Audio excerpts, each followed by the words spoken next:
Retinosis pigmentaria y sus variantes México. Repirama. C.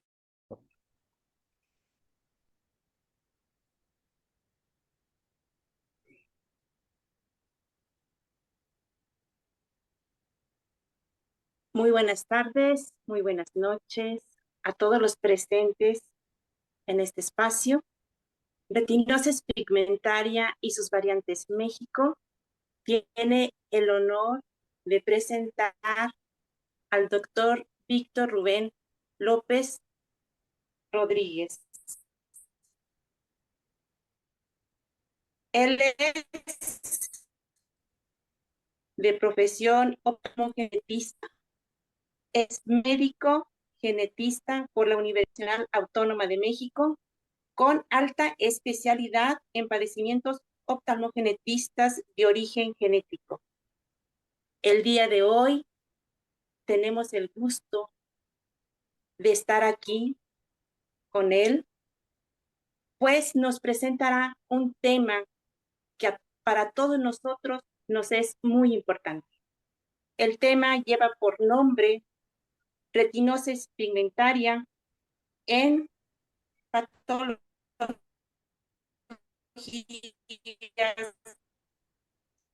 sindrómicas. Doctor, bienvenido a este espacio. Nosotros lo estamos con el corazón. Hola, hola, ¿qué tal? Buenas tardes, muchas gracias por la bienvenida y la presentación. Adelante, doctor. Sí, bueno, entonces comenzaré con la plática de hoy. Bueno, ya me presentaron, yo soy el doctor Víctor López Rodríguez. Voy a hablar sobre la retinosis pigmentaria en patologías sindrómicas. Okay. A ver. Bueno, comenzando a hablar un poco sobre la retina, ¿no? Ubicando a esta parte del ojo, que es una parte muy importante del ojo, que se encuentra, es la capa interna, le podemos decir, del polo posterior o la parte posterior del ojo, como viene siendo por aquí. La retina es un tejido muy importante, muy especializado, o sea, es un tejido complejo. ¿Por qué digo complejo? Porque en la retina tenemos muchos tipos celulares, ¿no? Con funciones muy importantes eh, para desarrollar la función de la retina, que es la transmisión de imágenes de lo que vemos hacia el cerebro y poder ver, ¿no? Por tener la función de la visión. Es un tejido muy delicado, ya que si alguna de las estructuras de la retina o alguna célula no cumple bien su función, pues vamos a tener alteraciones de la retina y por consiguiente alteraciones en la visión. Un tipo de condición que tenemos cuando hay alteración en la retina es la que llamamos retinosis pigmentaria. La retina puede estar afectada por muchos tipos de condiciones genéticas, no genéticas, como pueden ser por traumatismos, o sea, golpes, enfermedades autoinmunes, etcétera, ¿no? Existe un grupo de enfermedades que ocurre por alteraciones genéticas que cuando afectan principalmente a la retina, bueno, tienen el nombre general de distrofias de retina hereditaria. ¿Ok? La retinosis pigmentaria es un tipo de distrofia de retina, es la más frecuente. En general, podemos decir que la frecuencia de la retinosis pigmentaria es de un caso por cada 4.000 individuos, ¿no? La retinosis pigmentaria se encuentra en todas las poblaciones del mundo, ¿no? En algunos lugares será un poco más frecuente que esto, de un caso por cada 3.000 individuos, y en algunas otras poblaciones será menos frecuente que este número. Como les decía, la retinosis pigmentaria se da por alteraciones genéticas. Ahorita voy a hablar un poco más de esto. Y se caracteriza por ser una condición que avanza em, durante el tiempo, ¿no? No se detiene. El nombre está caracterizado, lo caracteriza pues pigmento viene de unas manchitas, así lo podemos decir, que se ven a la revisión del fondo de ojo de estos pacientes, de ahí su nombre, ¿no? Y la afectación principal de la retina. Bueno, como les decía, la retinosis pigmentaria tiene una causa genética, ¿no? ¿Qué quiere decir esto? Bueno, todas las personas, todos los individuos estamos formados de células, ¿no? Estas células, todas en su interior, tienen nuestra cadena de ADN. Es una cadena muy larga y muy pequeña. Que en esta cadena de ADN van a estar todas las instrucciones del cuerpo humano para desarrollar sus funciones, para la generación de nuestros órganos desde que nos estamos formando y van a estar activos durante toda nuestra vida, ¿no? Los genes que son partes o pedacitos de esta cadena muy larga de ADN. ¿Ok? Entonces, en estos genes, pues cada gen va a tener una instrucción para el cuerpo humano o va a generar una herramienta muy importante para cierta parte del cuerpo. Eh, los genes pueden tener mutaciones. ¿Qué es una mutación? Es un cambio, digamos, a lo normal, por así decir, en nuestra cadena de ADN. Cuando hay algo que no es lo esperado, en una posición exacta de nuestra cadena de ADN, la llamamos mutación, ¿no? Hay un problema cuando tenemos un cambio, una mutación en un instructivo, por así, en este ejemplo, en el ojo, o un instructivo que funciona o es muy importante para el funcionamiento de la retina, o que es muy importante para cierta célula en la retina. Si tenemos entonces una mutación en este instructivo, pues vamos a tener cambios, que en este caso en la retina, que nos puede llevar a una condición, a una enfermedad, como viene siendo la retinosis pigmentaria. Bueno, la retinosis pigmentaria se caracteriza por ectalopía, viene siendo el primer síntoma que refieren los pacientes, que es esta dificultad para ver en la noche. Suele acompañarse una pérdida visual que es progresiva, generalmente empieza de forma periférica. Esta pérdida visual, vamos teniendo esta visión en túnel que luego puede ir avanzando con el tiempo. Y algunos pacientes van a tener otros síntomas como la fotofobia, que es esta molestia con los rayos del sol. Pueden haber problemas para la discriminación de colores, etc. En general, la retinosis pigmentaria es un grupo de enfermedades, ya que muchos genes nos pueden dar esta condición. Por eso podemos decir que la severidad es muy variable, ¿no? Dependiendo del gen alterado o el diagnóstico preciso de la persona, va a ser la severidad de la condición. O sea, por severidad me refiero a qué edad se va perdiendo la visión, hasta qué grado puede llegar, etc.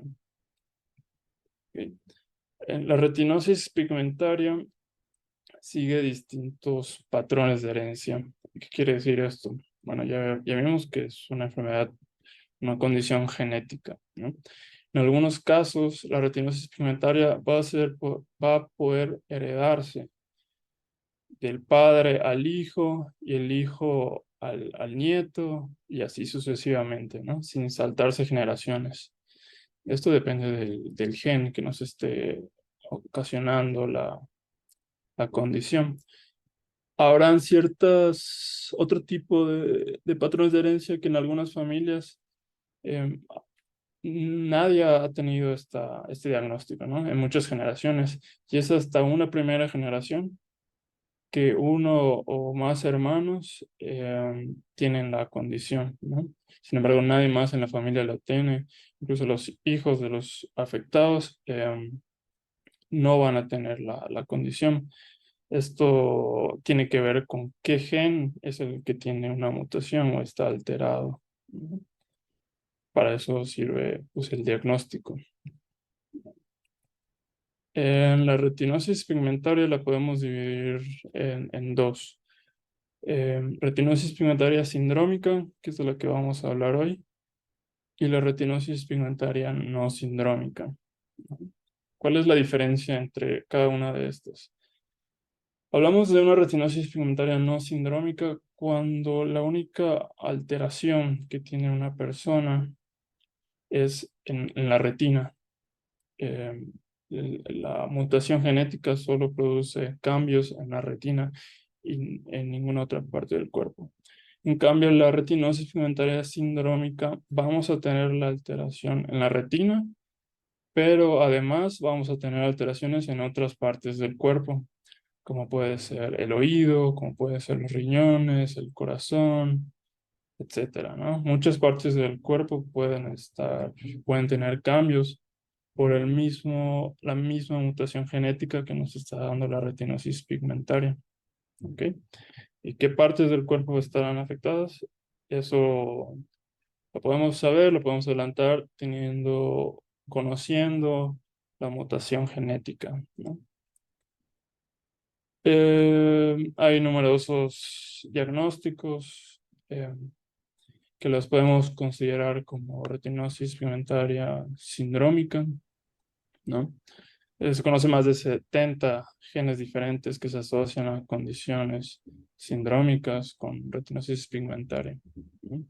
Dentro de las alteraciones más frecuentes, ya acabo de mencionar algunas, que acompañan a la retinosis pigmentaria en estas formas sindrómicas, podemos tener la hipoacusia, podemos tener problemas metabólicos, desde diabetes hasta una obesidad que es difícil de tratar.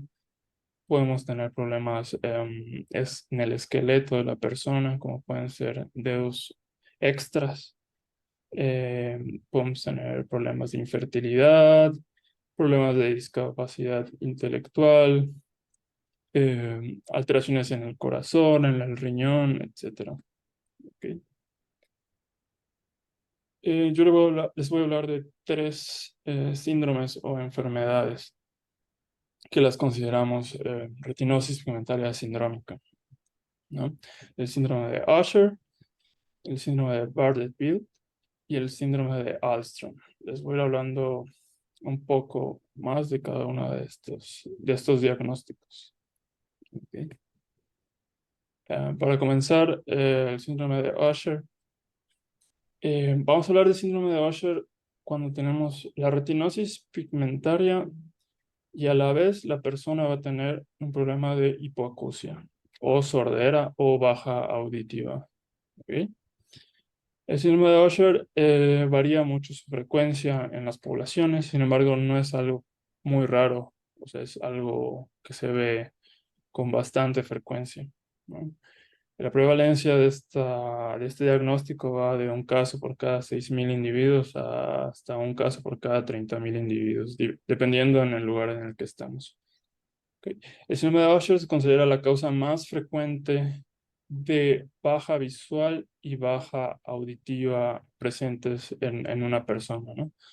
La mitad de todas las personas que tienen estos 2 diagnósticos, baja visual y baja auditiva, va a ser consecuencia del síndrome de Usher o van a tener este diagnóstico después de un estudio genético. ¿Okay? El síndrome de Usher igual va a representar el 5% de todos los casos con sordera desde el nacimiento. ¿Okay? Todos los casos que tienen hipoacusia baja auditiva al nacimiento, el 5% se va a deber al síndrome de Usher. ¿Okay? En el síndrome de Usher vamos a tener 16 genes diferentes, o sea, 16 instructivos diferentes que nos van a dar este diagnóstico. El síndrome de Usher tiene un tipo de herencia autosómica recesiva. Este tipo de herencia es la que no necesariamente se transmite. No van a haber sujetos afectados en generaciones consecutivas, sino una primera generación, vamos a tener un primer paciente y los que van a estar en mayor riesgo de tener este mismo diagnóstico serán los hermanos más que otras personas de la familia como hijos, padres, etcétera, ¿no? Igual, en este tipo de diagnóstico es donde podemos hablar del concepto de portadores, ¿no? A veces en las condiciones genéticas, en los diagnósticos genéticos, vamos a tener sujetos que son portadores de una condición. Sin embargo, los sujetos portadores no desarrollan en sí la condición o enfermedad, ¿no? Sin embargo, cuando se juntan una pareja, que ambos son portadores de una misma condición genética, pueden tener ya los hijos con el diagnóstico o la condición genética. ¿Ok? Esto en el síndrome de Usher. El síndrome de Usher tiene tres tipos. Generalmente los especificamos en tres: tipo Usher tipo 1, Usher tipo 2 y Usher tipo 3. ¿Cuál es la diferencia entre estos tres grupos?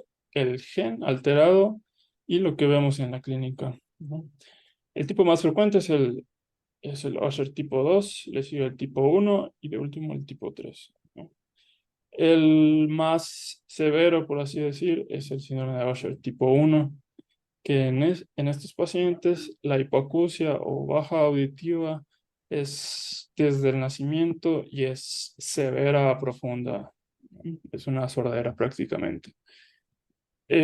Vamos a tener una retinosis pigmentaria igual, que inicia en la primera, la segunda década de la vida. Y podemos tener otras alteraciones, les llamamos alteraciones vestibulares. Esto hace referencia, por ejemplo, de que los pacientes, cuando están muy pequeños, tardan más en caminar, por ejemplo, ¿no? Que las personas que no tienen este diagnóstico. El Usher tipo 2, que es el más frecuente, igual vamos a tener una baja auditiva desde el nacimiento, igual.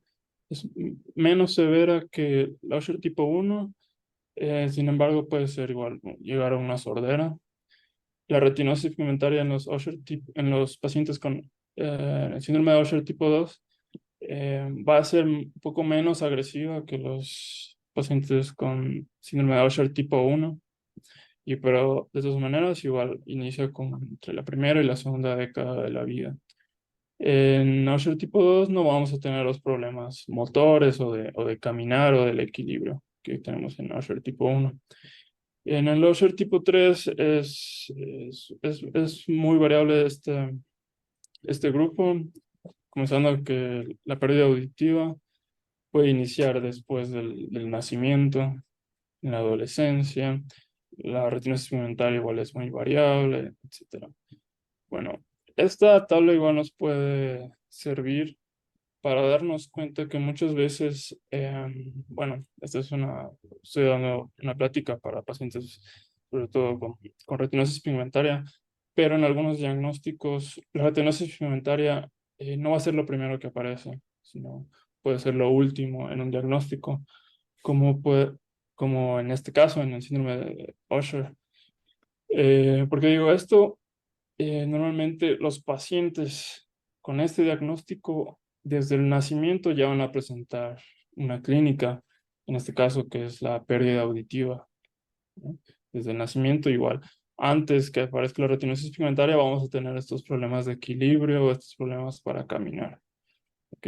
Entonces, estos pacientes igual son pacientes que idealmente deben llegar antes a un servicio de genética, antes de que, por ejemplo, antes de que se desarrolle la retinosis pigmentaria. Con el simple hecho de tener una baja auditiva, se justifica ciertos estudios genéticos y se puede hacer el diagnóstico del síndrome de Usher antes de que se desarrolle la retinosis pigmentaria. O sea, yo he tenido pacientes en ese caso que los he estudiado, los he visto, los he atendido por una hipoacusia, una baja auditiva, y después del estudio genético resulta en síndrome de Usher.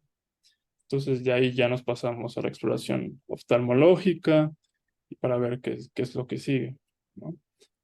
Pero este es un ejemplo bueno, esta tabla nos sirve para ver estas situaciones.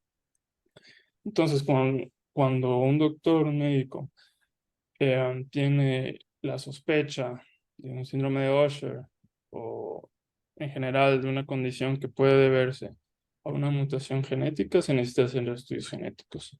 Entonces, hablamos de síndrome de Usher. Después de tener la confirmación genética, o sea, después de tener el gen y la mutación exacta de una familia o de una persona que nos están ocasionando la condición. ¿Ok? Voy a hablar un poco más, siguiendo de síndrome de Usher, pero del tipo 2 y de un gen específico, que es el gen USH2A. Ese es el nombre del gen. ¿Ok? Que por mucho es el gen más frecuente en síndrome de Usher, ¿no? Va a representar del 60 al 80% de todos los casos de síndrome de Usher tipo 2 y del 15 al 25% de casos de retinosis pigmentaria autosómica recesiva. Bueno, quiero decirles que el gen USH2A nos va a poder dar dos presentaciones o dos condiciones. Nos va a dar en ciertas personas con mutaciones en este gen, vamos a tener el síndrome de Usher, o sea, hipoacusia, baja auditiva y la retinosis pigmentaria. Y en otros pacientes, las mutaciones en este gen únicamente nos va a dar retinosis pigmentaria, o sea, sin problemas auditivos, sin problemas vestibulares o del equilibrio motores, únicamente retinosis pigmentaria. ¿A qué se debe esto? A los diferentes cambios o mutaciones en este instructivo, ¿no? Por eso es importante que cuando se trate de estudios genéticos, condiciones genéticas, sea un especialista en genética que valore a los pacientes, a las familias, ¿no? Para hacer este tipo de diferenciaciones. Normalmente en pacientes con mutaciones en USH2A, la retinosis pigmentaria iniciará entre la primera y la segunda década de vida, ¿no?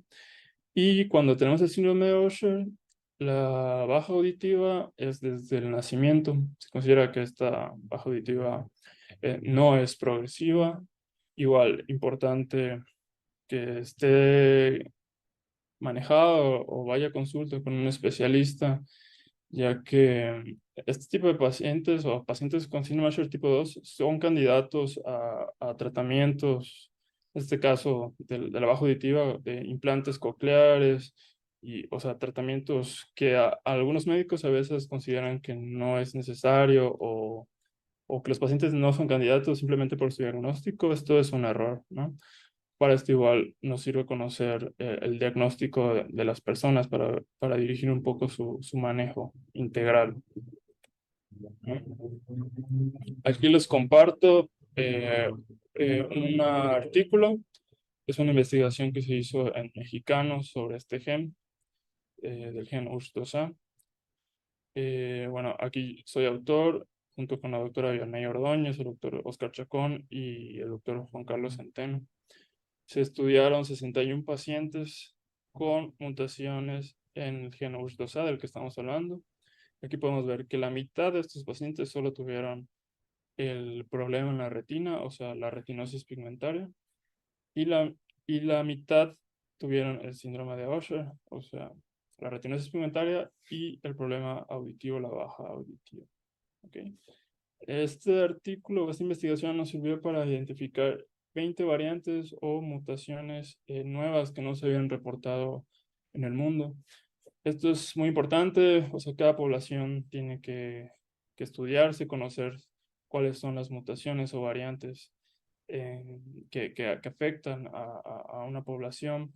Esto nos sirve en el presente y en el futuro, tanto para estudiar a nuevas personas, agrupar a las personas de acuerdo a su gen y a su mutación, y esto da pie igual para nuevos tratamientos, etcétera. Ver cómo va avanzando la condición para el pronóstico, etcétera. Esta es una tabla de las diferentes variantes o mutaciones, un lenguaje muy técnico, pero la enseño porque le digo, repitiendo esto de que los pacientes los tiene que ver un especialista en genética, ya que viendo cierta mutación o cierta variante, es posible saber si una persona va a desarrollar la condición o no y qué tipo de condición. En este caso, si va a ser retinosis pigmentaria o va a ser síndrome de Usher, quiénes lo pueden heredar en la familia, etcétera. ¿no? Y también clasificar, porque no todas las mutaciones en un gen nos van a dar una condición o una enfermedad. Hay muchas mutaciones en los genes que son benignas, los llamamos, que no tienen significado, por así decir, clínico, ¿no? Entonces es muy importante, igual que pues un especialista en genética pues sabe de lo que está hablando. Bueno, hablando de otro síndrome, de otro diagnóstico, les voy a hablar del síndrome de Bardet-Biedl. Este diagnóstico es menos frecuente que el síndrome de Usher, sin embargo, sí se ven pacientes en la consulta. Yo he visto varios pacientes con este diagnóstico, ¿no? En general se habla de una prevalencia de un caso por cada 100.000 individuos. Va a ser la segunda causa de distrofias de retina o retinosis pigmentaria sindrómica. La primera la acabamos de ver. Por ejemplo, en este caso vamos a tener 26 genes diferentes que nos pueden dar el mismo diagnóstico o una condición muy parecida entre estos. Va a seguir un patrón de herencia igual autosómico recesivo parecido a Usher, ¿no? Entonces, cuando vimos que tenemos una condición con patrón de herencia autosómico recesivo, el riesgo, cuando ya tenemos a un paciente, hay un riesgo aumentado más que nada en los hermanos y no tanto en otras generaciones, como puede ser la generación de abajo de los hijos de un afectado. Hay poca probabilidad de que se repita este diagnóstico. Bueno, cada caso es independiente igual y cada familia es diferente, por eso se necesita estudiar para confirmar todas estas aseveraciones. El síndrome de Bardet-Biedl se caracteriza pues, por la distrofia de retina, una retinosis pigmentaria que puede iniciar en la segunda o la tercera década de la vida. Los pacientes suelen tener una obesidad que inicia desde una edad temprana, desde la niñez. Eh, Todos estas manifestaciones clínicas que yo les estoy diciendo se deben a la mutación genética de esta persona, ¿no? Por eso estamos hablando de la retinosis pigmentaria sindrómicos, ¿ok? Entonces, una misma mutación en un mismo gen nos va a dar la distrofia de retina, obesidad, podemos tener discapacidad intelectual en un 66% de los casos, que puede ser severa, puede ser leve, puede no haber discapacidad intelectual. En este diagnóstico vamos a tener polidactilia, es el nombre que le damos a los dedos extras o supernumerarios. Se ven en unas imágenes que estoy proyectando. Y específicamente en este diagnóstico le decimos posaxial cuando el dedo extra o supernumerario está del lado de los dedos meñiques, ¿no? Ya sea de las manos o de los pies, ¿no? El síndrome de Bardet-Biedl igual puede tener alteraciones renales en la mitad de los pacientes. Pueden ser alteraciones estructurales. ¿Qué quiere decir esto? En la forma del riñón, sí, en cómo se conforman los riñones, que se pueden ver en ultrasonidos. Pueden haber alteraciones renales, funcionales, que estas no se ven en ultrasonido, se ven en otro tipo de estudios, quistes, que nos pueden llevar a una enfermedad renal crónica. Las enfermedades renales crónicas cuando avanzan llegan a una diálisis, ¿no? Y cuando estamos en una diálisis, pues la calidad de vida de una persona pues disminuye bastante, ¿no? Aparte podemos tener otros tipos de alteraciones, como alteraciones genitales, genitourinarias, en la mitad de los casos, como puede ser infertilidad en estos pacientes. Igual, el síndrome de Bardet-Biedl, cuando tenemos una sospecha, hay que hacer un estudio genético, que es el que nos confirma el diagnóstico, ¿no? Teniendo la mutación en cierto gen que sabemos que está asociado a este síndrome, ya nos confirma el diagnóstico. Podemos decir que este paciente, su diagnóstico es el síndrome de Bardet-Biedl. Este diagnóstico igual, como vimos, hay manifestaciones que se van a presentar antes de la retinosis pigmentaria. Por ejemplo, los dedos supranumerarios o extras los tenemos desde el nacimiento, ¿no? La obesidad puede comenzar desde una edad más temprana que la retinosis pigmentaria. Podemos tener problemas en el corazón, en el riñón.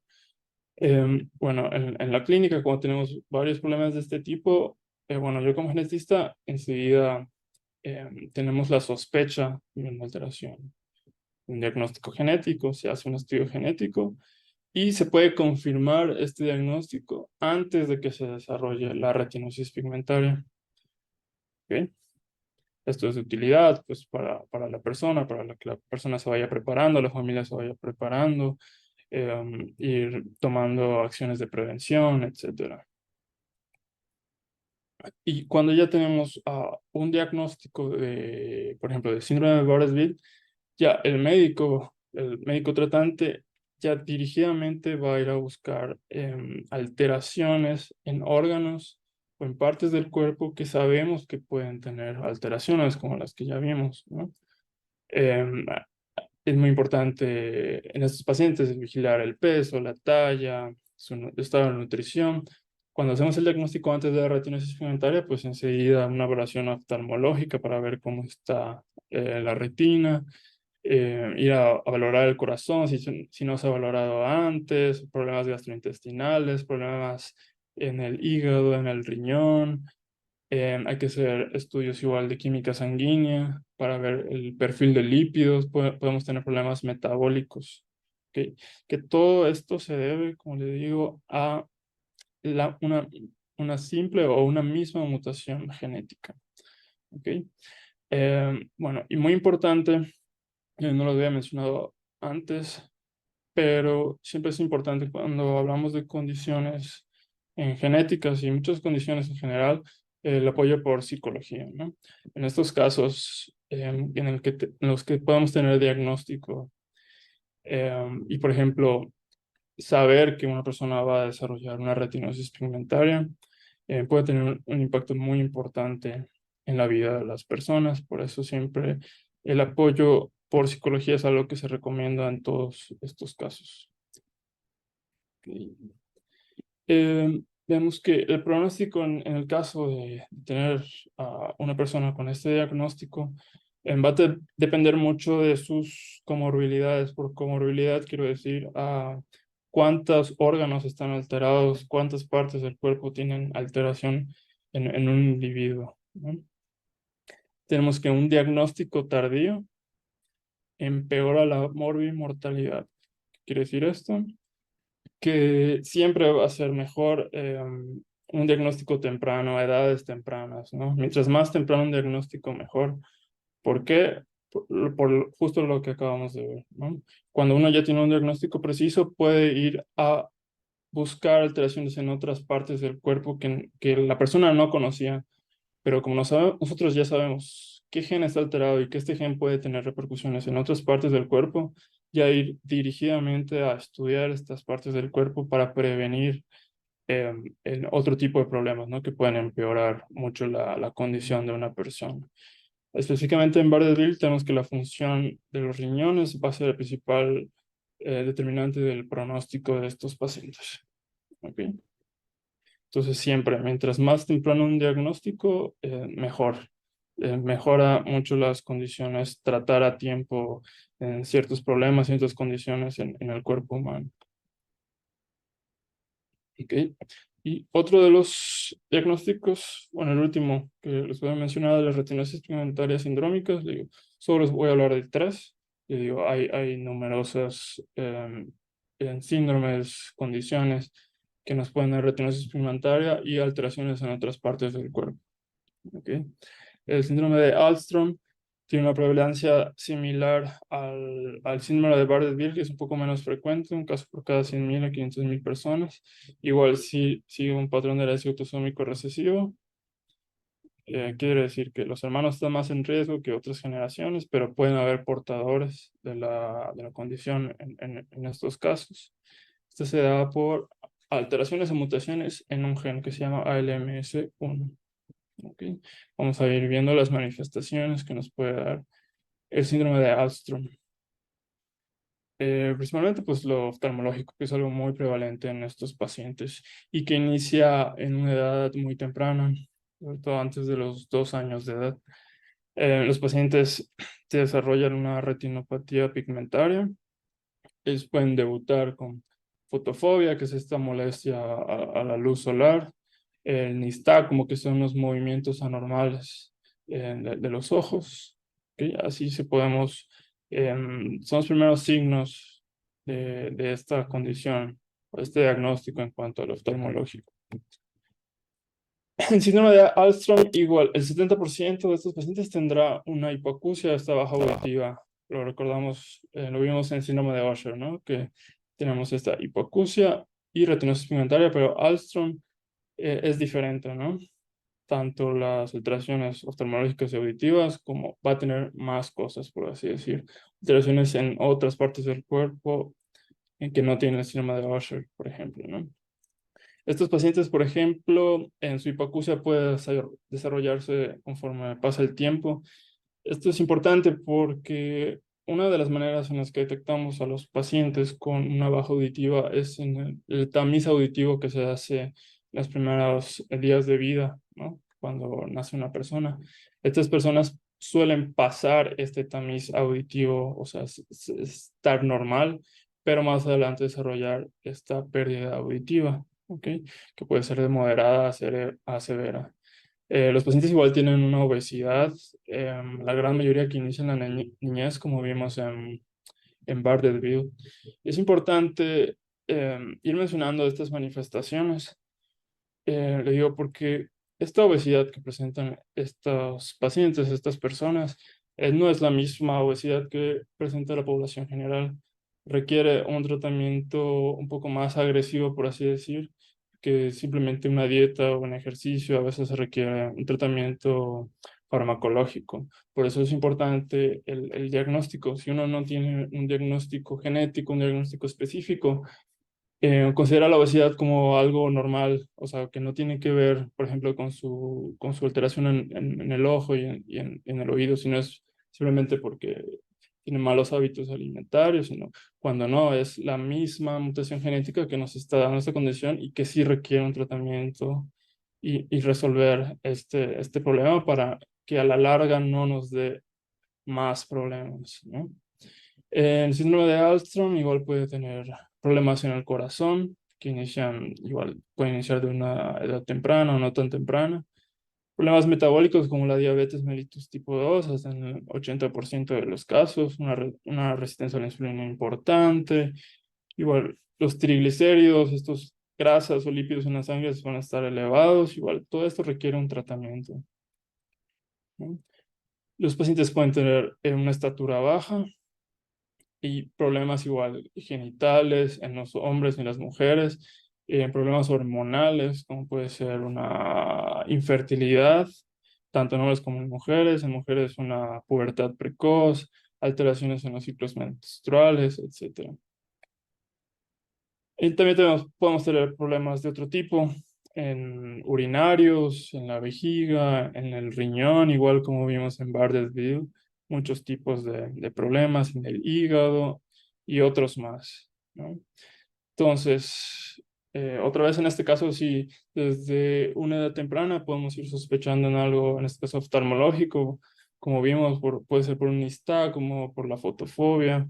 Y si se van agregando otras alteraciones, o bueno, ya desde eso, desde el oftalmológico, eh, si va con un especialista que está alerta de estos signos, se puede solicitar el estudio genético y tener el diagnóstico de una manera temprana para ir previniendo, detectando a tiempo muchas alteraciones. Otra vez, como vimos con Bardet-Biedl, estos pacientes suelen requerir muchas valoraciones de varios médicos, de varios tipos de estudio, pero más que nada para prevenir y mejorar la calidad de vida de estas personas. Es importante mencionar igual que este tipo de diagnósticos, pacientes con este tipo de diagnósticos suelen tener eh, mucho problema para encontrar su diagnóstico, ¿no? Muchos médicos pues no tienen el entrenamiento, no están tan alertas a este tipo de diagnósticos, por lo que es común que los pacientes vayan a muchos médicos antes de tener un diagnóstico final, ¿ok? Pero es importante ir con un especialista. Igual, como vimos con los otros dos síndromes que mencionamos, la confirmación de diagnóstico, podemos hablar del síndrome de Alström únicamente cuando ya tenemos el gen, la mutación genética confirmada, ¿no? Sí se puede sospechar con la clínica, pero el estudio genético es lo que nos da la confirmación. Bueno, para ir recalcando otra vez de por qué es tan importante identificar una causa genética en pacientes que tienen síndromes o condiciones genéticas, que no todas las enfermedades van a tener una causa genética como las que estamos hablando, ¿no? Las condiciones más comunes que vemos en todos los días, diabetes, hipertensión, esos no tienen la causa genética como tal, o le decimos monogénica, como estos síndromes que acabamos de ver, ¿no? O sea, importante recalcar eso. Entonces, ¿por qué es importante conocer la causa genética? Primero que nada, establecer el diagnóstico preciso, específico de una persona, ¿no? Muchos médicos le van a estar diciendo de diferentes maneras, no tienes nada, o es algo muy grave, etcétera, poniéndole mil nombres. Ya cuando un estudio genético confirma algo, es algo preciso, ¿no? Conocer el diagnóstico nos va a ayudar a saber igual más del pronóstico de una persona, ¿no? De qué esperar de su condición, cómo va a ir progresando, si va a progresar o no, más o menos se puede saber a qué ritmo. A veces es difícil predecir estas cosas, pero sí se puede saber más información.